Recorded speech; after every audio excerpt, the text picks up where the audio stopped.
Sir, storbin lang kita. Sir, okay lang ba? Okay lang. Survey lang po, kasi meron pong sa article 2 ng impeachment ni Sara Duterte, meron pong mga nakinabang sa 612 billion pesos galing sa confidential fund. Meron daw pong mga tumanggap na Miggy Mango, J. Camote, na kaibigan ni Mary Grace Piatos. Ano pong masasabi niyo doon? Tumanggap o binili nila yung mga yan? Pagkain ba yan? Yun daw po yung mga tumanggap ng confidential fund ganun ba?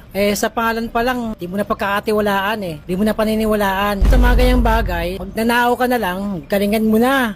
Grabe mukhang galit po kayo. Ano po bang masasabi niyo kay Sara Duterte? Bobo siya. Bobo si Sara Duterte. So, hindi natin kailangan ng isang magiging presidente na katulad ni Sara Duterte na bobo. Puro lang siya tapang, bunga nga lang matapang sa kanya, pero utak niya, dapat ayun ang pinapalago niya. Total, ang tagal niya ng politiko, no?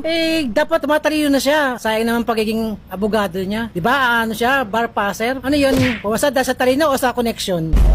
Doon mo makikita ang isang taong matalino kung pumasa nga ba siya o hindi. Ang kita naman natin kung paano magsalita si Sara, kung paano sumagot sa mga katanungan. Walang-wala. Hindi pwede yung time out na sabay hagik-kick. Hindi yan quality ng isang o karakter ng isang abogado, no, na may tinapos. O kahit hindi siya nakapasa, pero pag sinabing low graduate o low student, iba yung datingan kung paano magsalita. Doon pala makita natin, ay, meron tong no? May kana ito, may sipa ito. Hindi ito basta-basta lang nag-aral ng abugasya. Tapos pumasa pa, take one, hello, tapos ganyan kabobo.